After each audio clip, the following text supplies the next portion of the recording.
Alors, un beau bonjour à tout le monde et merci d'être là encore pour cette autre série sur l'Épître aux Thessaloniciens. Ce matin, mais nous aurons la joie de regarder ensemble un grand danger potentiel qui était là depuis des millénaires même et qui fait beaucoup de ravages au niveau d'une église locale. Alors ce matin, j'ai pensé donner comme titre de mon message une église exposée à un très grand danger. Pour commencer maintenant, j'aimerais vous partager ce que l'apôtre Paul nous dit dans l'épître de 1 Thessaloniciens chapitre 3 et le verset 5 qui dit « Ainsi, dans mon impatience, j'envoyais quelqu'un pour m'informer de votre foi dans la crainte que le tentateur ne vous ait tenté et que nous n'ayons travaillé en vain. » Maintenant, c'est bien entendu que pour bien comprendre qu'est-ce qui se passe ici dans ce passage, dans ce contexte, nous devons nous rappeler que le grand berger, l'apôtre Paul, lui-même est à l'extérieur de Thessalonique. Il se trouve à Athènes. Donc, l'Église doit continuer d'avancer malgré le fait que le berger principal n'est pas présent. L'Église se doit d'avancer, de porter du fruit. Autant sur le plan personnel comme sur le plan communautaire. L'Évangile doit se répandre.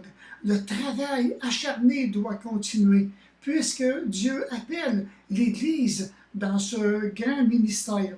Et finalement, ce qui inquiétait le plus l'apôtre Paul à travers cette lettre, c'était maintenant comment va la foi de chacun d'eux. Et maintenant, la deuxième grande inquiétude qu'il y avait maintenant, qu'est-ce qui est arrivé au niveau du tentateur? Et la troisième chose sur laquelle l'apôtre Paul réfléchit beaucoup, est-ce que nous avons travaillé en vain auprès de l'Église de Thessalonique? Maintenant, c'est bien entendu que lorsqu'on regarde ce précieux passage, il m'est venu à l'esprit, je vous dirais, j'aimerais partager avec vous des clichés. Oui, j'ai appelé ça des clichés évangéliques. Hein? Peut-être pourrions-nous dire à l'apôtre Paul, « Oh Paul, calme-toi s'il te plaît. » Mais voyons Paul, qu'est-ce que tu fais là? Aie confiance en Dieu. Ah, encore d'autres choses. Je suis certain que, Paul, tu manques de foi. Ah, je suis certain que tu manques de foi. Puis en plus, c'est pas normal qu'un chrétien tombe dans l'impatience et qui tombe dans une anxiété. C'est pas normal du tout. Il y a sûrement quelque chose qui va pas dans ta propre vie. Je te regarde aller là, et puis je suis certain de mon coup. Mais vous savez quoi? Quoi que l'on pense, et quelles sont les raisons, et quelles que soient les raisons que nous pouvons énumérer ici, nous sommes en face d'un berger, un berger d'amour, un berger qui s'inquiète ou bien qui s'est fait du souci pour les gens qui ont eu le privilège d'amener au Seigneur. Et de voir qu'il y a vraiment cette belle attitude de cœur, son souci concernant maintenant tous ceux et celles qui l'aiment d'un amour vraiment agréable. Et il faut se rappeler aussi que l'apôtre Paul, je pense que c'est ce qui lui fait le plus de mal, c'est le fait d'être exposé loin des yeux. Mais on voit encore un berger ici qui tient cette église très près de son cœur. Et lorsque maintenant, je pense ici, comme je vous ai dit dans les messages précédents, que c'est une des phrases clés dans l'épître de Thessaloniciens. Loin des yeux, mais près du cœur. Et lorsque Timothée, enfin ce cher Timothée, est allé rendre visite aux frères qui sont à Thessalonique, Paul ignorait complètement comment allait la foi individuelle, la foi communautaire. Et malgré le fait qu'il avait passé des tempêtes qui ont tombé dans l'anxiété, que certains ont vécu des angoisses, je vous dirais les vagues d'épreuves de la vie quotidienne. Et de voir maintenant qu'on peut penser aussi aux violentes tribulations qui sont arrivées chez les Thessaloniciens et beaucoup de persécutions. Et maintenant, à travers tout ça, est-ce que l'ennemi avait réussi à paralyser l'Église entière? Donc, le souci constant, je dirais que cette pensée était omniprésente dans le cœur de l'apôtre Paul. et que l'Église maintenant, cette Église de Thessalonique, qui était sous sa garde personnelle. Jusqu'au temps maintenant où, enfin, il y aurait des anciens qui seraient formés pour prendre soin de l'Église, pour paître l'Église de Dieu. Donc, l'apôtre Paul est dans le travail, il en sait quelque chose. Lui, maintenant, qui a été exposé à la faim, la soif, la nudité, le chaud, le froid, les tempêtes, il a été bousculé sur tout bord ou tout côté. Et en plus, ici, maintenant, il ajoute ce verset que nous retrouvons dans l'Épître aux Corinthiens. Et sans parler d'autre chose, je suis assiégé chaque jour par les soucis que me donnent toutes les églises. Et ici maintenant, le terme assiégé, qui veut dire le tourment que lui donnent toutes les églises, est embêté. Il est préoccupé par toutes sortes de questionnements au sujet de la foi individuelle et collective, et aussi les différents redressements. Donc, tourmenté, maintenant qu'on veut dire, quelqu'un qui est tourmenté, c'est parce qu'il passe par toutes sortes de tempêtes de cœur. On parle aussi déchiré par l'angoisse, déchiré par l'anxiété, par l'incertitude, par toutes sortes de tremblements qui peuvent venir du fond du cœur et que maintenant, il cherche à quelque part à avoir des réponses pour pouvoir enfin se reposer. Et sans compter que maintenant, oui, des pressions aussi, des pressions émotionnelles malsaines. Et aussi que l'ennemi, sur le plan spirituel, alors va attaquer beaucoup au niveau des émotions. Et sans compter maintenant, comme il est dit ici, il y a certains redressements dans certaines églises.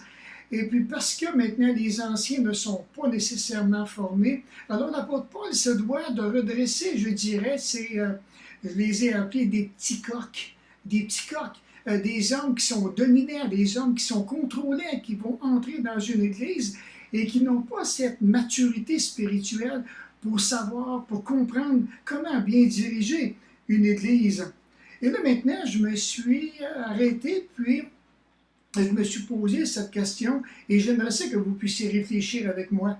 Alors imaginez que vous qui écoutez ce message, que vous êtes responsable de 13 églises. Vous avez fondé 13 églises pour être capable de comprendre un petit peu ce que l'apôtre Paul vit sur le plan personnel. Alors maintenant, imaginez que vous entrez dans une ville. Donc on sait que Paul il y avait lui, il y avait Silas, il y avait Timothée, peut-être Luc aussi, mais anyway, disons qu'il y avait 3 personnes, Paul, Silas et Timothée. Et là maintenant, vous arrivez dans une place que vous n'êtes même pas connu, vous ne savez pas du tout qu'est-ce qui vous attend, et là maintenant, vous commencez à prêcher l'Évangile. Ben, c'est bien entendu qu'il y a de la joie à prêcher l'Évangile, mais à travers tout ça, il y a des gens qui viennent à la connaissance de Jésus-Christ, vous êtes contents, vous êtes joyeux, vous êtes tout enthousiastes, et maintenant, à travers tout ça, dans la prière, vous allez essayer de discerner, de comprendre quels sont les hommes qui potentiellement pourraient prendre soin qui auraient un cœur de berger. Et ça, je reviens dessus parce que c'est tellement important d'avoir un cœur de berger. Quels sont ces hommes qui pourraient commencer à prendre soin d'une petite église? Alors, tu rentres dans une ville et tu amènes il y a peut-être 10, 15 personnes qui acceptent Jésus-Christ. Il y a ces rassemblements-là qui sont là, puis il y en a 1, 2 peut-être qui commencent à se pointer. Et déjà maintenant, Paul dit maintenant, je vais faire confiance à Dieu. Et voilà, une petite église commence à démarrer. Et là maintenant, le défi, c'est que vous êtes le seul grand responsable pour répondre aux besoins de tout le monde de l'Église. Jusqu'au temps maintenant qu'il y ait des leaders qui soient formés, des anciens qui vont maintenant prendre la charge et continuer cette belle œuvre que Jésus-Christ a commencé, que les apôtres aussi ont pris grandement sur leurs épaules et continuent à répandre la parole de l'Évangile à travers tout ça. Donc, il est urgent, à travers toutes ces églises, qu'il y ait des équipes d'anciens qui puissent déjà commencer à s'investir auprès maintenant des frères et des sœurs. Alors, c'est pourquoi que lorsque Paul était à Éphèse, dit aux anciens ceci, Je sais qu'il s'introduira parmi vous, après mon départ, des loups qui n'épargneront point le troupeau et qui s'élèvera du milieu de vous des hommes qui enseigneront des choses pernicieuses pour entraîner les disciples après eux. Alors maintenant ici, si un jour, toi qui écoutes ce message, que tu aspires à la charge de devenir un ancien dans l'Église, un pasteur, j'aimerais que tu puisses écouter attentivement parce que ce que je vais te partager va te concerner. Donc ici, il y a une mise en garde concernant maintenant les responsables de l'Église, les pasteurs, les anciens. Et c'est ce que Paul est en train de dire dans ce verset. Alors maintenant, les anciens doivent premièrement prendre garde à eux-mêmes. Une des belles recommandations que je ferais avec les années, je dirais de prendre garde premièrement à tes enfants, de prendre garde à ton épouse et de commencer à être un pasteur, un berger dans ta propre famille. Alors, si tu es capable de t'occuper des gens qui sont sous ta responsabilité dans ton foyer, certainement que Dieu va utiliser cette expérience que tu vas vivre avec eux autres. Prendre du temps avec les enfants, être capable de bien comprendre les émotions qui sont en train de se véhiculer et de pouvoir les encadrer, les sécuriser, ainsi que les diriger. Un berger, maintenant, c'est celui qui va veiller sur son cœur, puisque Salomon disait « Garde ton cœur plus que toute autre chose, car de lui viennent les sources de la vie. » Alors le berger, l'ancien, se doit de veiller sur son cœur. Il se doit aussi de veiller sur sa communion personnelle avec le Seigneur. Et ça, maintenant, c'est une des choses sur lesquelles il ne doit jamais négliger. Jour après jour, avoir cette communion, cette relation-là personnelle avec le Seigneur. Et aussi, probablement que tu vas apprendre au fil des années, c'est ta discipline personnelle. Discipline dans la prière, discipline dans ta sanctification, discipline dans ta marche, discipline dans ton zèle personnel. Ainsi, maintenant que discipline même dans ta croissance spirituelle. Alors, parce que Dieu ne veut pas que tu restes stagnant. Si un jour que Dieu t'appelle à être un ancien dans l'Église, tu devrais aller maintenant constamment à cette croissance spirituelle-là. Veillez maintenant sur ton enseignement, puisque si le Seigneur te donne ce privilège d'enseigner dans l'Église, mais tu devras veiller sur ton enseignement, exactement comme l'apôtre Paul le dit à Timothée, veille sur ton enseignement. Ranime le don qui t'a été donné aussi, parce qu'en partant, quand tu viens au Seigneur, le Seigneur te donne, il va t'équiper de dons spirituels auxquels maintenant tu auras la responsabilité de pouvoir le mettre en pratique auprès des frères et des sœurs. Et comme il dit maintenant si bien à Timothée, applique-toi à la lecture. Alors, si tu n'es pas un homme de lecture, tu devras maintenant apprendre à développer le sens de lecture, lire d'une façon systématique, autant l'Ancien Testament comme le Nouveau Testament, d'avoir une bonne connaissance globale de toute la parole. Et de voir que tu dois te donner, je dirais, tout entier à ce merveilleux ministère. Et tout ça, mais sans négliger ta famille. D'aller chercher maintenant un équilibre avec la famille, avec aussi l'Église locale. Puisque n'oublie pas qu'être un ancien, devenir un ancien dans une Église, c'est un appel de Dieu. Alors, si Dieu ne t'appelle pas, qui n'a donné aucune information dans ton cœur pour désirer être un ancien, s'il te plaît, ne convoite nullement cette responsabilité. Pour la simple raison que tu vas te détruire, toi personnellement, et tu vas détruire beaucoup de gens auprès de toi. Et de voir maintenant que, et ça maintenant, oui, c'est à travers tout ça, mais si tu persévères à travers tout ça, tu vas ressortir un homme éprouvé. Tu vas être brisé à maintes et maintes reprises. Mais brisé, mais transformé complètement sur le plan spirituel. Et en plus de tout ça, mais tu dois prendre garde au troupeau, à la responsabilité que Dieu a mis sur tes épaules. Les anciens sont des hommes qui sont établis par le Saint-Esprit pour paître l'Église de Dieu. Alors si un jour encore que tu aspires à la charge d'ancien, tu auras maintenant à aller dans l'idéologie, dans des formations, une formation théologique. Tu devrais maintenant élargir ton site de connaissances dans le but d'être encore de plus en plus efficace. Ou peut-être que tu auras des capacités au niveau de la relation d'aide, ce qui est tellement important au niveau d'une église locale. Même, tu pourrais même devenir, je dirais, un docteur, le docteur des cœurs brisés. Et ça, Dieu peut t'appeler à ça, à devenir un docteur de l'âme, répondre vraiment aux besoins de l'âme. Et tout ça, mais dans le but de pouvoir paître les agneaux, paître les brebis. N'oublie pas que ça commence, comme tantôt je t'ai dit, ça commence avec tes enfants. De commencer maintenant, voilà comme des agneaux, les agneaux qui est le petit d'une brebis, donc vas-y avec tendresse, vas-y avec douceur, vas-y avec une grande délicatesse. Et en plus de tout ça, mais dans ton ministère, tu auras à faire face à des hommes qui seront vraiment récalcitrants, des hommes et des femmes qui vont probablement même te briser, des gens ou courir, qui ont à leur tour, qui ont besoin d'être brisés.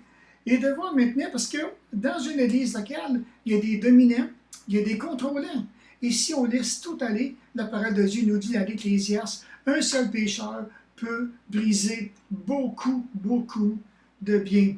Donc la responsabilité, elle est vraiment grande pour la simple raison que l'Église appartient à ce Dieu tout-puissant, ce Dieu qui nous a sauvés.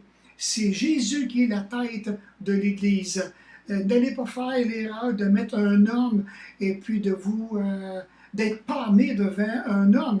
Non, on est mieux d'être tout enthousiaste pour le Seigneur Jésus-Christ et de demeurer attaché fermement à la tête qui est le Seigneur Jésus-Christ, qui d'ailleurs qui s'est acquis cette Église par son propre sang.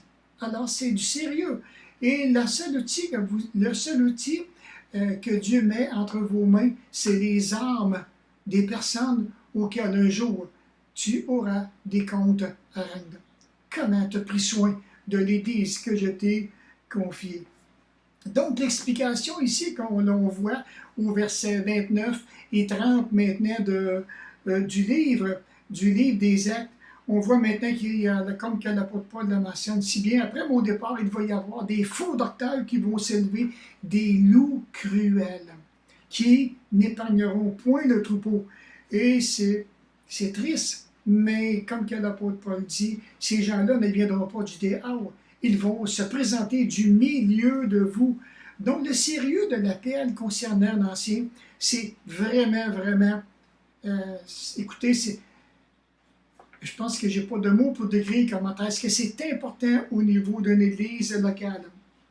Des hommes qui vont enseigner des choses pernicieuses, des hommes qui vont avoir des paroles vraiment perverses, qui pourraient se lever, ils vont se lever contre les leaders, ils vont se lever contre la doctrine qui va être enseignée. Et si on laisse aller ces choses-là, ils vont faire un grand mal à l'Église sur le plan personnel. Puis il faut penser maintenant à travers tout ça que dans une Église, il y a beaucoup de gens qui émotionnellement ne pourront pas supporter de voir ces déchirements entre chrétiens. Simplement à cause d'un manque de maturité personnelle. J'ai personnellement connu des gens qui, je crois, qui sont réellement sauvés, mais la première fois qu'ils ont mis les pieds dans une église évangélique, qu'il y a eu une division dans l'église, émotionnellement, pour eux, c'était beaucoup trop. Cette paix-là a parti, et les jeunes, après plusieurs années, le disent, non, je n'ai pas été capable, ça m'a trop fait mal. C'est pas vraiment ce que je cherchais d'une église locale. Je suis sauvé, j'ai accepté Jésus-Christ, mais si c'est ça l'église, j'aime mieux pas y aller. Alors voyez-vous maintenant comment est-ce que c'est important que les anciens dans une église puissent se lever. Donc, ces faux docteurs-là, ces loups cruels, vont chercher à entraîner, à tirer de force sur eux autant que possible les gens qui vont se prêter simplement à, à leurs intentions. Donc, les anciens avaient été avisés par l'apôtre Paul. Les gars, soyez prudents parce qu'il va s'élever après mon départ ces hommes et vous allez les reconnaître. Ce sera à vous maintenant de pouvoir corriger aussi les erreurs doctrinales. Mais maintenant, c'est bien sûr qu'au début, dans l'Église, c'est pas tout le monde qui est faux docteur, c'est pas tout le monde aussi qui est cruel. On a des gens qui pourraient peut-être avoir des mauvaises compréhensions doctrinales. Entre autres, j'ai pensé à Priscille et Aquilas, qui un jour, qui avaient pris Apollos et qui l'avaient simplement comme orienté doctrinalement concernant maintenant son enseignement. Et ça, mais c'est parfait. Alors c'est pour cette raison que dans la parole, il est dit, mais l'Esprit dit expressément dans les derniers temps, quelques-uns abandonneront la foi pour s'attacher à des esprits séducteurs et des doctrines de démons. Donc, ce verbe, quelques-uns s'attacheront, et qui veut dire consentir, qui vont se dévouer, qui vont vraiment se raccrocher à quelque chose. Et j'ai vu des gens, à travers les années, j'ai vu des gens qui, dans une église évangélique, ne faisaient absolument rien. Ils ont été séduits par différentes paroles, je dirais, des gens de l'extérieur, et je les ai vus vraiment comme que je viens de vous partager, dévoués, se sont raccrochés. Et là, maintenant, ça travaillait pour quelque chose, dans le fond, qui était vraiment futile. Maintenant, ici, ceux qui sont apostats, ce sont des hommes qui saisissent intellectuellement les faits de l'Évangile et s'identifient extérieurement à la foi chrétienne. Alors, bien entendu que le salut, Dieu a vraiment été sage, la façon de présenter le salut, puisqu'il est intellectuel. Tout le monde peut comprendre qu'il est pécheur. Tout le monde peut comprendre qu'ils sont perdus. Et de voir que maintenant, la marche par après, elle est chrétienne, elle est spirituelle. Et ça, maintenant, ça fait toute la différence. Mais il faut comprendre que les anciens, les pasteurs dans une église doivent prêter attention à ce que je viens de mentionner. Qu'il y en a qui sont très forts intellectuellement, qui pourraient y avoir des docteurs, des juges, des notaires qui pourraient rentrer dans une église, et on sait très bien qu'ils ont un grand potentiel d'intelligence, et qui pourraient maintenant imiter extérieurement la foi de certains, pensant maintenant qu'ils sont corrects. Et malheureusement, et j'ai connu même dans le passé un des pasteurs aujourd'hui qui fait partie de notre association, qui lui-même a été dans une église pendant 10 ans de temps, croyait vraiment qu'il était sauvé, qu'il était régénéré, et lorsqu'il y avait des réunions de diacres, et que les diacres maintenant partageaient des choses qu'ils vivaient sur le plan personnel et spirituel, lui-même le disait, « Hey, wow, il dit, j'ai jamais vécu ce que vous partagez, mais qu'est-ce qui se passe? » Pour réaliser qu'après 10 ans, lui qui était impliqué fidèlement dans le ministère de l'adoration, pour comprendre qu'il n'était pas régénéré après 10 longues années. Cependant, comme tantôt j'ai mentionné, l'Église est exposée à un très grand danger. On a un ennemi sur lequel on doit travailler, et maintenant cet ennemi-là cherche à séduire. Alors quand on parle de séducteur, le mot équivalent en français est planète. Ce terme comporte la notion d'errance, signifiant attirant, trompeur. Et si les démons sont ici qualifiés de séducteurs, c'est qu'ils amènent les hommes à s'écarter de leur but de la vérité. Et ça, maintenant, ici, je crois que c'est une des choses que l'apôtre Paul est en train de penser, en train de méditer. Il veut garder l'Église de Thessalonique très près de son cœur, parce que lui-même fait face à de l'opposition spirituelle. Et voilà maintenant ce que l'apôtre Paul nous dit ici. Je crois qu'une des plus grandes craintes, c'est que le tentateur ne vous ait tenté au point de les amener à rejeter la vérité de l'Évangile. Et ça maintenant, l'Église a fait face depuis 2000 ans à cette lutte que le diable voudrait faire, qui s'acharne, qui voudrait vraiment être capable d'amener les gens à rejeter la vérité de l'Évangile. Alors, si les gens peuvent en arriver, s'il peut arriver à les tenter dans le cœur, et maintenant, lorsque la tentation vient, on sait ce que la parole de Dieu nous dit, chacun est tenté quand il est attiré et amorcé par sa propre convoitise. Ensuite, maintenant, vient la mort, vient le péché, et c'est parti. Maintenant, ici, dans 2 Corinthiens, l'apôtre Paul dit, mais pour les incrédules, dont le Dieu de ce siècle a aveuglé l'intelligence, afin qu'ils ne voient pas briller la splendeur de l'évangile de la gloire de Christ. En réalité, ce sont des gens qui rejettent le message de l'Évangile. Ils le font parce qu'au fond, ils préfèrent les ténèbres à la lumière. Ils le font parce qu'ils aiment leurs œuvres et ils ont un amour pour le péché. Ils ont un amour pour le mal. Et de voir que les incrédules vont rejeter cette belle gloire de l'Évangile, simplement pour ne pas voir briller, resplendir la gloire de Christ. Et de voir maintenant ici, même ce sont des gens au fond qui deviennent captifs de leur propre cœur, captifs de leur propre pensée, de leur propre désir, de leurs propres égarements. Et en quelque part, je pense qu'ils trouvent une satisfaction personnelle dans ces désirs de cœur. Et maintenant, si je reviens donc le thème incrédule, comme que l'apôtre Paul dit ici, il dit, si notre évangile est encore voilé, il est voilé pour ceux qui périssent. Ce thème n'est pas appliqué aux chrétiens, mais aux incrédules. Alors ici, dont le Dieu de ce siècle. Alors maintenant, il parle d'un Dieu de ce monde. Et pourtant, la terre, c'est immense, la terre. Mais il y a quelqu'un qui, en quelque part, qui est appelé le Dieu de ce siècle.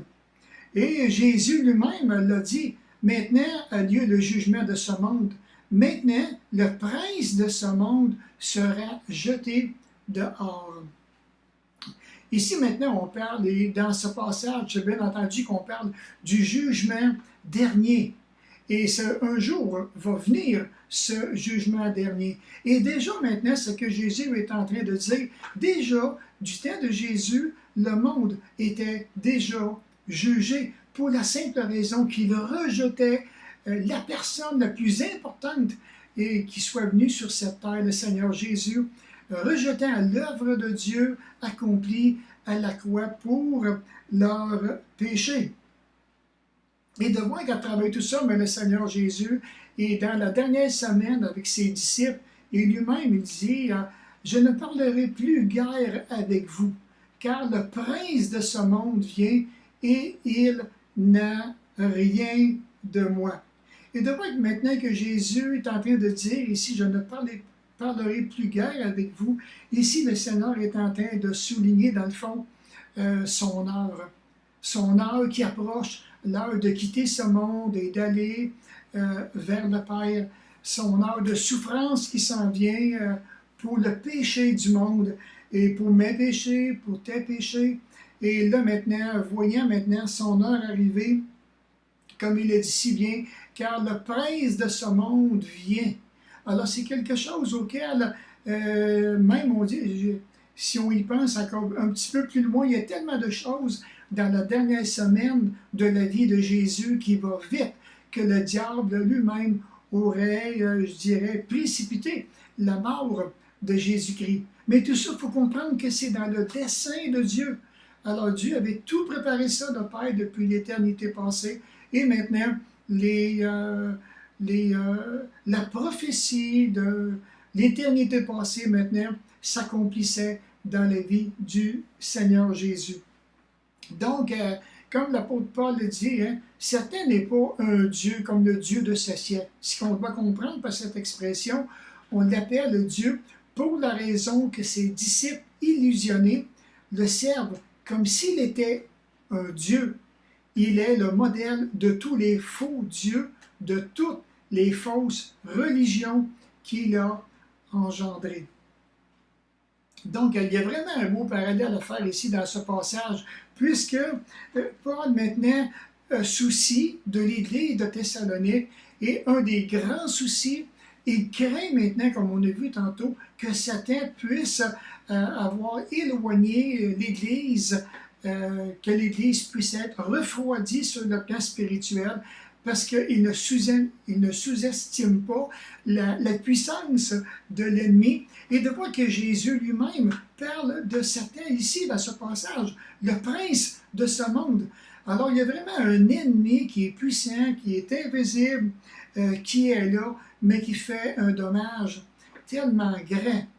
Et heureusement, même à travers tous les dommages qu'il peut faire, mais nous avons cette joie que le Seigneur nous tient dans le creux de sa main et que personne ne nous ravira de la main de mon Père, comme il l'a dit si bien dans l'Évangile de Jean.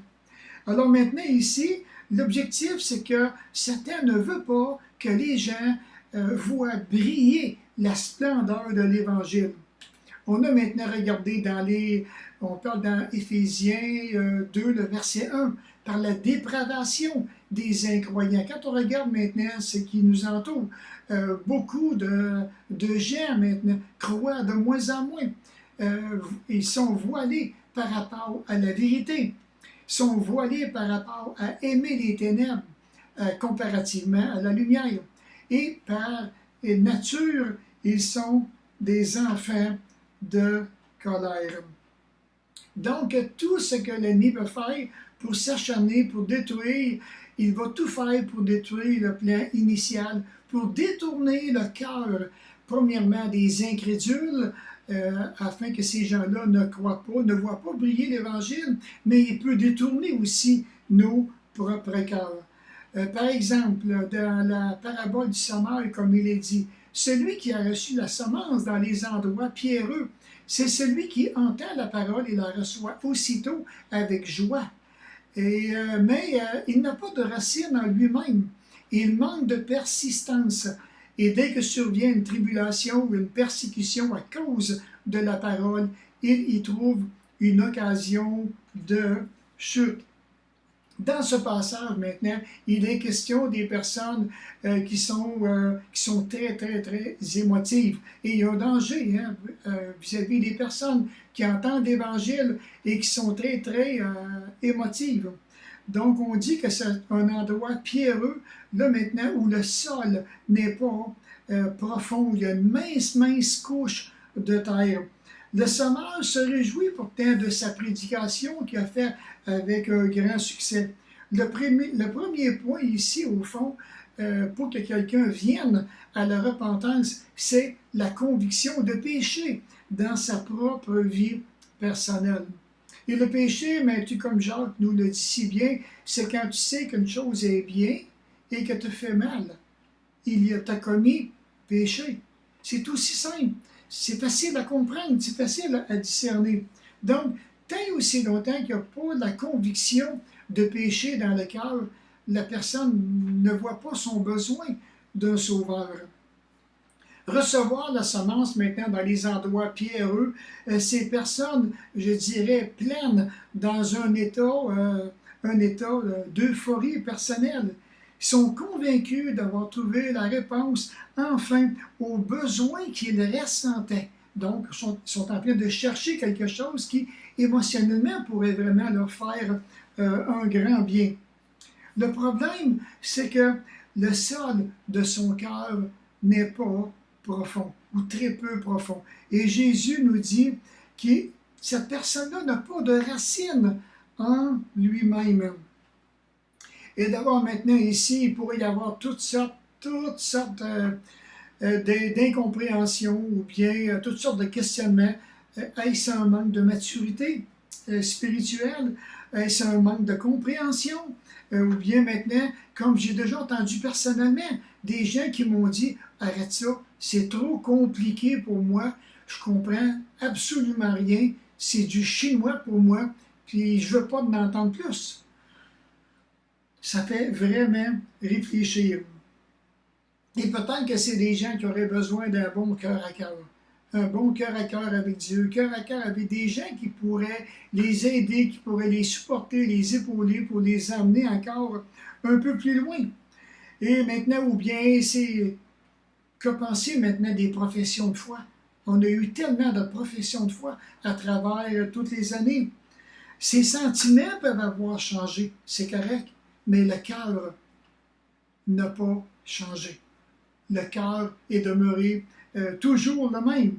Pourtant, la parole de Dieu, ce Dieu magnifique qui donne la vie, qui procure la vie, ne peut prendre racine pour la simple raison que, je dirais, tout juste sous la surface du cœur, il y a un fondement qui est pierreux, qui est dur comme le roc.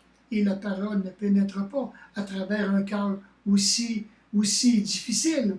Un cœur pierreux, on dit que est plus difficile à pénétrer qu'un sol le long du chemin.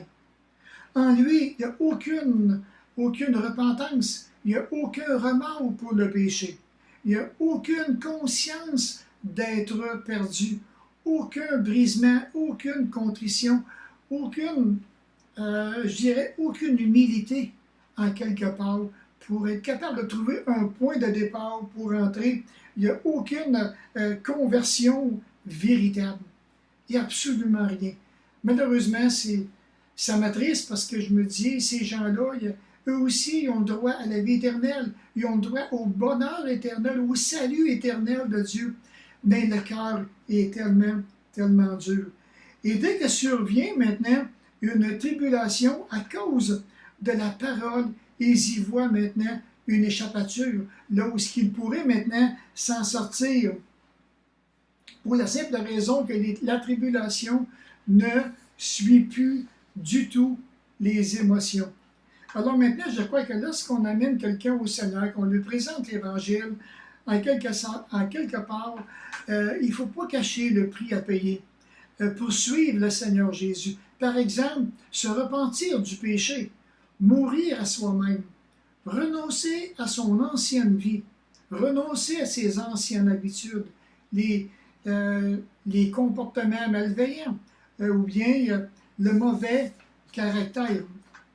L'Évangile n'a pas pénétré le cœur, uniquement juste au bord de son esprit, et de voir que le renoncement, ici à persévérer, ne tardera pas. C'est juste une question de temps. Pas plus conscient maintenant que la parole de Dieu doit toucher en profondeur le cœur.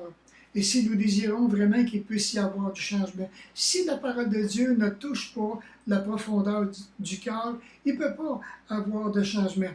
Alors ce sont des gens qui malheureusement, probablement des gens qui sont superficiels et qui vont peut-être demeurer même superficiels toute leur vie. Alors maintenant, devant le prix élevé du salut, la personne renonce à le payer et a bâti sa maison spirituelle sur le sable de l'expérience émotionnelle. Et lorsque la tempête de la tribulation ou la persécution frappe sa maison, celle-ci s'effondre et est emportée. Donc, c'est bien entendu qu'une personne comme ça ne peut pas produire du fruit spirituel. Et il en est incapable, puisqu'il est irrégénéré. Et de voir que maintenant, je dirais que beaucoup de surface, probablement de surface religieuse, je dirais un feuillage religieux en quelque part, qui malheureusement, qui est sans valeur. Tribulation, persécution, à cause de la parole, le prix est trop élevé, je ne suis pas capable, non. Et là maintenant, on va voir des gens qui vont quitter. Et de voir qu'à cause de la parole, là maintenant, il y trouve une occasion de chute, qui veut dire faire trébucher, ou tomber, ou bien offenser. En français, c'est le mot scandaliser. Le chrétien superficiel est scandalisé, s'offusque, trébuche et chute lorsque sa foi est mise à l'épreuve. Et ici maintenant, quand j'ai fait le message, une des personnes qui vont vraiment faire un travail à ce niveau-là, ce sont les membres de notre famille. Ah, je me rappelle il y a plusieurs années quand j'ai accepté le Seigneur Jésus-Christ de la part même d'une de mes grand-mères. Elle a tout fait pour que je puisse semer le doute, pour amener toutes sortes de pensées dans mon cœur. Michel, il est rendu plate. Michel, il est plus drôle, pas en tout, depuis qu'il est dans cette religion-là, que j'avais accepté le Seigneur. Et maintenant, elle, je me rappelle, elle a dit, ce que nous allons faire, on va couper les liens avec lui. Parce que déjà, ma grand-mère savait que j'étais un homme de famille et que j'aimais la famille beaucoup. Ses enfants qui étaient mes oncles, mes tantes, je les aimais beaucoup et ils ont coupé les ponts avec moi et puis on ne s'est plus jamais reparlé. Alors j'ai demeuré ferme dans ce que le Seigneur Jésus m'avait donné, mais si émotionnellement que j'aurais été partagé, j'aurais peut-être que je me serais laissé gagner le cœur et que j'aurais abandonné. Donc, ils ont donné leur opinion, leur perception eux autres mêmes concernant maintenant sur la parole de Dieu. Tout le monde peut interpréter ça comme ils veulent. Il y a juste les prêtres qui peuvent interpréter la parole, pendant le temps que c'était complètement et totalement faux. Alors maintenant ici, bien entendu que si Satan parvient pas à empêcher, je dirais, d'embraser l'Évangile, il va s'efforcer d'affaiblir ta foi personnelle. Il va s'attaquer à ta foi. Souviens-toi maintenant, c'est bien entendu qu'une des choses qu'il peut faire, c'est de semer peut-être la division entre frères, comme on voit dans Éphésiens 6,12. Car lorsqu'il dit, car nous n'avons pas à lutter contre la chair et le sang, mais contre les dominations, contre les autorités, contre les princes de ce monde de ténèbres, contre les esprits méchants dans les lieux célestes. Et ça, maintenant, c'est une des choses sur lesquelles l'ennemi peut faire dans les cœurs de chacun des croyants. Maintenant, comme il est mentionné ici, la conjonction car, je reviens encore parce que je sais que ce n'est pas encore tout compris. La conjonction car introduit une preuve, une raison, elle va donner une explication de la proposition principale. Alors, pour bien comprendre le verset 12 que nous voyons à l'écran, il faut revenir au verset 11 qui dit que le chrétien doit se revêtir de toutes les armes de Dieu afin de pouvoir tenir ferme contre les ruses du diable. C'est pour ça qu'il dit, car nous n'avons pas maintenant à lutter, mais au contraire, on devrait vraiment revêtir toutes les armes du diable. Excusez, toutes les armes, toutes les armes de Dieu. Ici maintenant, le terme ruse, qui veut dire mensonge, un détour par lequel, une illustration par lequel un animal cherche à échapper à son prédateur, moyen de procéder habile qu'on emploie pour abuser ou bien maintenant tromper quelqu'un. Et je pense qu'à ce niveau-là, mais l'apôtre Pierre lui-même avait compris les ruses du diable. C'est pour ça que dans sa lettre, il dit veillez, votre adversaire, le diable, rôde comme un lion rugissant, cherchant qui il dévorera. Et nous devons cultiver, au fond, cette attitude de soumission envers la parole de Dieu. Une attitude d'humilité, de confiance, de maîtrise de soi. En fait, c'est le fruit de l'esprit que nous retrouvons dans l'Épître aux Galates. Le croyant est confronté à une opposition spirituelle acharnée, et ça, cette opposition-là peut persévérer, peut l'écraser, peut vraiment l'amener dans des doutes profonds. Et ça, mais ça va venir vraiment, comme on a vu tantôt, de nos ennemis qui sont sur le plan spirituel. Et veiller, le terme veiller qui veut dire que c'est un verbe à l'impératif qui signifie soyez vigilants ou restez éveillés. Demeurez conscient, demeurez responsable, demeurez lucide. Les forces spirituelles assaillent le chrétien, les chrétiens du monde entier. Et ça maintenant, c'est pour ça que l'Église peut être exposée à un grand danger potentiel parce que l'ennemi voudrait tellement détruire cette Église qui proclament la vérité contraire à tout ce que le diable voudrait nous faire croire aujourd'hui. Et rappelons-nous maintenant que, et parfois ces puissances-là vont le faire de plein front. Rappelez-vous, Ève, maintenant dans le jardin d'Éden, elle a été attaquée de plein front par l'ennemi, par Satan lui-même. Rappelez-vous l'apôtre Paul dans 1 Thessaloniciens chapitre 2, le verset 18. Mais Satan nous en a empêchés, attaqués de front par l'ennemi. Et on pourrait penser maintenant au Seigneur Jésus, qui lui-même, dans Luc chapitre 4, quand il était dans le désert, qui a été confronté, lui aussi, par l'ennemi.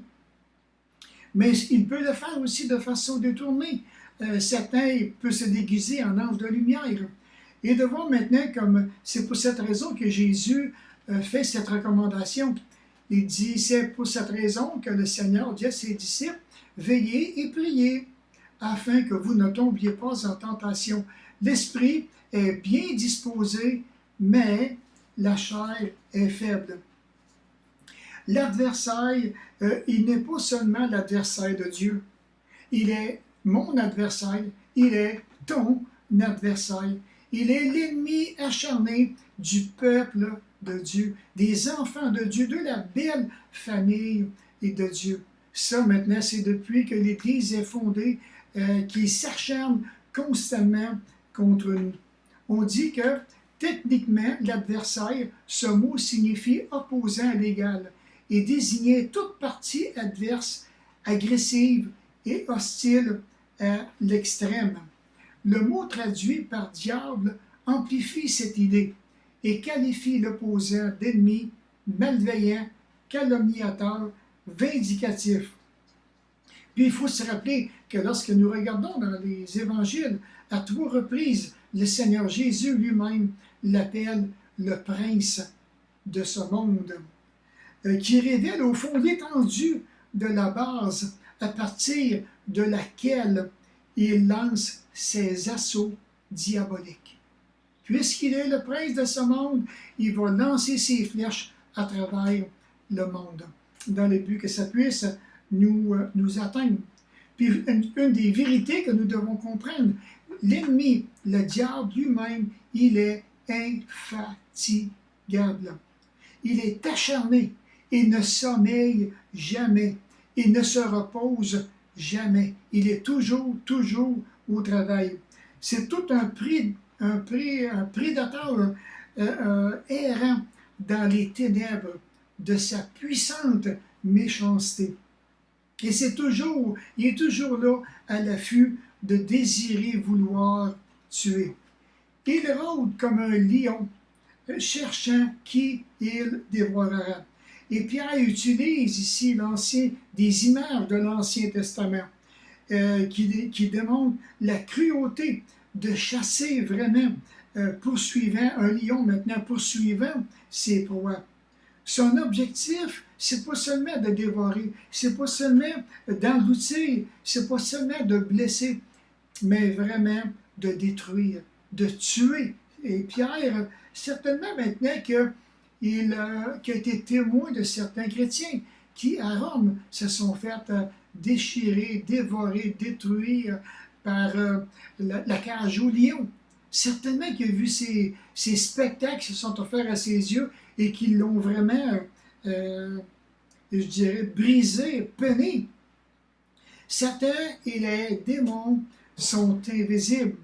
Ils se dissimulent dans le monde des esprits. Et de voir maintenant que c'est à travers des agents humains qui vont tout faire pour en arriver à leur propre dessein.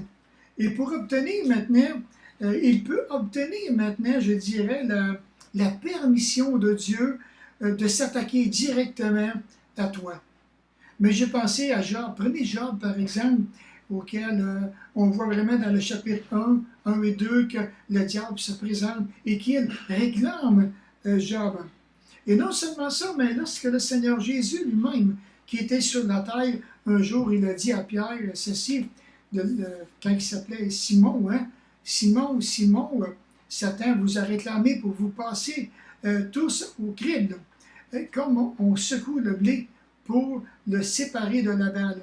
Mais moi, j'ai prié pour toi, pour que la foi ne vienne pas à te manquer. Et toi, le jour où tu seras revenu, tu pourras fortifier tes frères. Croyons-le ou non, Satan lui-même réclame auprès de Dieu des croyants. Il a réclamé Pierre et aussi il peut te réclamer, toi, personnellement, qui écoute ce message ce matin. Son but, c'est de te faire passer un très mauvais temps. C'est de te secouer, comme que la parole de Dieu nous dit. Une période là où tu n'oublieras jamais de toute ta vie.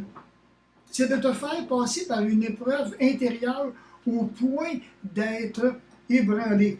Mais la certitude que tu vas avoir le jour que ça va arriver, c'est que le Seigneur lui-même, jamais il ne va t'oublier. Et même avant que toute l'épreuve commence, déjà le Seigneur Jésus a commencé à prier pour toi afin que ta foi ne défaille pas. Et ici maintenant, en écoutant, je te dirais ce message, fais attention, parce que la parole de Dieu nous dit que celui qui est debout prenne garde de tomber. Alors, j'ai pensé à Pierre, quand Pierre a dit, Seigneur, tu ne seras jamais pour moi une occasion de chute. Malheureusement. Puis, je te dirais, ne te crois pas au-dessus de tout ça. Parce que un jour, Pierre a dit, à Dieu ne plaise, Seigneur, mais cela ne t'arrivera pas. Et Jésus lui a dit, arrière de moi, Satan, tu n'as que des pensées humaines. Et voilà maintenant, Jésus reprenait Pierre lui-même. Et dans ces moments de difficulté, tu auras besoin vraiment d'être supporté par la foi. Il se peut que ton fardeau va devenir tellement lourd que tu ne pourras pas le partager à n'importe qui. Et ta foi pourrait tomber en défaillance. Mais heureusement, Jésus a prié pour pas qu'elle tombe, mais ça pourrait venir sur le bord. Ici, le Seigneur ne dit pas à Pierre combien de temps maintenant qu'il va demeurer dans cette épreuve. Ça pourrait durer quelques semaines, peut-être, mais ça pourrait durer des mois aussi. Et si ça dure des mois, ça pourrait te prendre des années à t'en remonter. Il est possible aussi que tu prennes des distances avec le Seigneur pendant cette période de douleur, de souffrance, de brisement émotionnel, lorsque tu vas t'être ébranlé, mais tu vas ressortir de cette épreuve-là complètement transformé. Il se peut que les pensées de ton cœur prennent même des distances à l'égard de Dieu. Parce que tu vas devenir tellement... Tu comprends, tu ne te comprendras plus toi-même. Tu ne sauras plus vraiment qu'est-ce qui se passe dans le fond de ton cœur. Et pourquoi maintenant que toutes ces choses-là arrivent, brisées, déchirées, peut-être que tu vas même te retrouver en mille miettes. Et un coup que tu seras sorti de l'épreuve, revenu au Seigneur, dans la joie, dans la tranquillité, revenu à sa paix à lui, dans son repos, maintenant tu seras prêt pour le ministère pastoral. Maintenant, tu pourras aller pour fortifier les frères et les sœurs. Je me rappelle, moi personnellement, j'ai passé une période de même auquel ça m'a pris tout près de 5 ans à m'en remettre. J'ai été vraiment ébranlé, secoué sur tout bord, tout côté. Mais aujourd'hui, je garde ce souvenir et quand j'y pense encore, parfois j'ai encore des tremblements dans le cœur, tellement que c'était une période, c'est la période la plus difficile de toute ma vie que j'ai vécue à venir à date. Mais souviens-toi de ces 4 petits mots du Seigneur Jésus. J'ai prié pour toi. Alors en terminant maintenant, j'ai écrit maintenant cette petite prière qu'on pourrait lire ensemble et puis qu'est-ce que nous puissions, si vraiment ça vous rejoint. Donc c'est ceci. Père Céleste, garde nos cœurs de toute oisiveté, de même que de toute ruse de l'ennemi. Ne permets pas que nous baissions notre garde spirituelle sur notre propre cœur. Puissions-nous demeurer aux pieds du Seigneur Jésus, à ton enseignement, à tes encouragements, à ton écoute, à ta protection. Merci de veiller sur nous tous et de nous protéger dans ton amour. Alors encore une autre fois, c'est vraiment ma prière pour chacun de vous, que le Seigneur puisse vraiment vous protéger, et parce que je veux vraiment vous garder, tout comme l'apôtre Paul, près de mon cœur, et que Dieu vous accorde toute sa bénédiction. Alors on se dit bonne semaine, bon courage, et à la semaine prochaine.